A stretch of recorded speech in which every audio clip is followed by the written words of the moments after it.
வாராகி அம்மனே போற்றி. நான் உங்கள் குருஜி ஆனந்தன். இப்போ நிறைய பேருக்கு வீட்டில் பல்லி வளர்க்குறதே பிடிக்காது.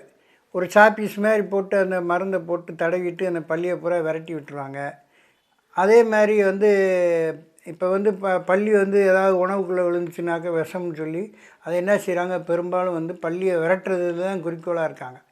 அதாவது பல்லி அப்படிங்கிறது நம்முடைய முன்னோர்கள் அப்படிங்கிறத தெரிஞ்சுக்கங்க. இந்த பல்லியை பற்றி தான் நம்ம இது நல்லதா கெட்டதா அப்படிங்கிறத பற்றி இந்த வீடியோவில் நம்ம பார்க்க போகிறோம்.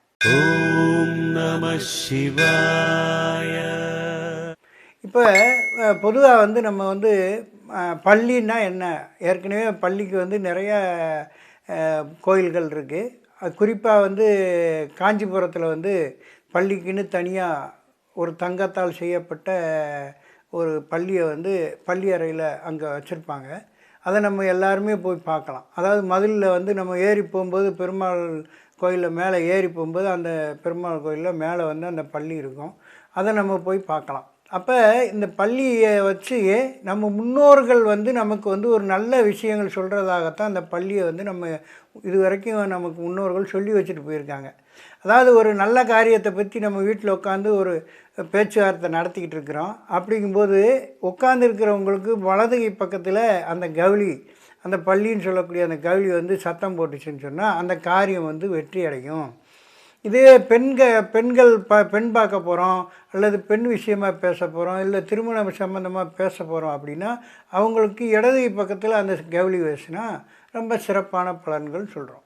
இது அந்த நம்முடைய குலதெய்வமும் பள்ளி மூலமாக தான் சொல்லும்னு சொல்லுவாங்க. இதில் மரப்பள்ளி இருக்குது, இந்த மஞ்சள் நிறத்தில் உள்ள பள்ளிகள் இருக்குது. இது மாதிரி பள்ளிகள், இதுலேயே ஆண் பள்ளி பெண் பள்ளி சொன்னால் என்ன பலன், ஆண் பள்ளி சொன்னால் என்ன பலன் இருக்குது. இப்போ பொதுவாக பெண் பள்ளி கத்தாதுன்னு சொல்லுவாங்க, ஆண் பள்ளி தான் கத்தும்னு சொல்லுவாங்க. தண்ணி குடிக்காதுன்னு சொல்லுவாங்க. சில பேர் என்ன செய்வாங்க, தீர்த்தத்துக்கு முன்னாடி இந்த பள்ளி நிற்கும். அப்போ என்ன சொல்லுவாங்க, ஐயோ தீர்த்தத்தை பூரா அந்த பள்ளி குடிக்குது, பள்ளி தண்ணி குடிக்காது, தீர்த்தம் சாப்பிடாது. அந்த தீர்த்தத்து மேலே உட்கார்ற கொசுவை பிடிக்கிறதுக்காக அது என்ன செய்யும், அந்த பாத்திரத்தில் உட்காரும். அதே மாதிரி வாழைப்பழம் வச்சுருப்பாங்க. வாழைப்பழத்தை வச்சா ஐயோ வாழைப்பழத்தை பள்ளி திங்குது, அதெல்லாம் திங்காது.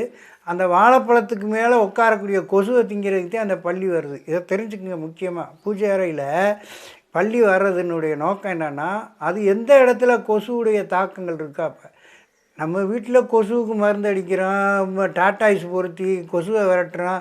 இது ஒரு பள்ளியை வளர்த்தா என்னங்க மோசம் போச்சு, அந்த கொசுவை கடித்து தின்னுட்டு போகுதுங்க, அது ஏங்க உங்களுக்கு சிரமமாக இருக்குது. அதனால் பள்ளியை கொள்ளாதீங்க, பள்ளியை விரட்டாதீங்க, பள்ளியை நல்லா சந்தோஷமாக வைங்க. ஒரு சுருக்கமான விஷயத்தை சொல்கிறேன்.